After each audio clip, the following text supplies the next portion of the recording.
Rowdy star Vijay దేవరకొండతో Sreeleela జోడీ అన్నారు. కానీ ఇప్పుడు ఆ పరిస్థితి కనిపించడం లేదు. శ్రీలీల సడన్ గా మాట మార్చేసింది. విజయ్ దేవరకొండ మూవీ నుంచి బయటకొచ్చింది.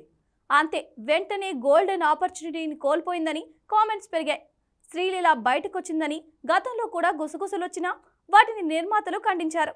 కానీ ఈసారి శ్రీలీల బయటికెళ్లడం నిజమేనని తెలుస్తోంది. సీన్లోకి సాక్షి వైద్య వచ్చేసింది. అసలు కన్నడ లేడీ ఈ ప్రాజెక్ట్ నుంచి బయటకు రావడానికి రీజన్ ఏంటి? Take a look.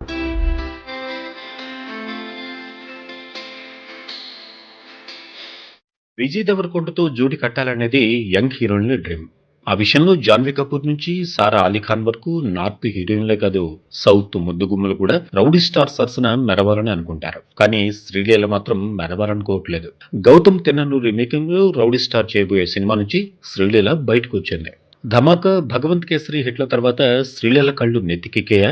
అందుకే రౌడీకి నో చెబుతోందా అంటూ కామెంట్లు లాంటి డౌట్లు పెరిగాయి. అయితే శ్రీలీల మాత్రం ఈ సినిమా నుంచి బయటికి రావడానికి వేరే కారణం ఉంది. అసలు శ్రీలీల బదులు రష్మిక రాబోతోందని ఆ మధ్య రూమర్స్ రావడం, వాటిని నిర్మాతలు ఖండించడంతో శ్రీలీల మీద మళ్లీ వస్తున్న గుసగుసలు నిజం కావేమో అనుకున్నారు. కానీ శ్రీలీల ఈ ప్రాజెక్ట్ నుంచి తప్పుకోవడం అయితే కన్ఫర్మ్ అయింది.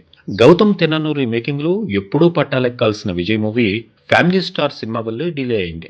సరే, ఇప్పుడు పట్టాలు ఎక్కిస్తారు కదా అనుకుంటే ఈ సినిమా ప్లాన్ చేసిన టైంలో శ్రీలీలకు ఎగ్జామ్స్ దగ్గర పడుతున్నాయి. సో అటు పరీక్షలు ఇటు సినిమా అంటే కుదరని పనిలా మారింది. సరే, పరీక్షల తర్వాత నటించొచ్చుగా అంటే పవన్ సినిమాకు ఆల్రెడీ డేట్లు ఇచ్చింది. ఇంకా 4 సినిమాలకు ఎప్పుడో కమిట్ అయింది. కాబట్టి రౌడీతో జోడి కట్టాలనుకున్నా ఇలా అయిందని తెలుస్తోంది. తను తప్పుకోవడంతో తన స్థానంలో అఖిల్ మూవీ ఏజెంట్ హీరోయిన్ సాక్షి వైద్య కన్ఫర్మ్ అయింది.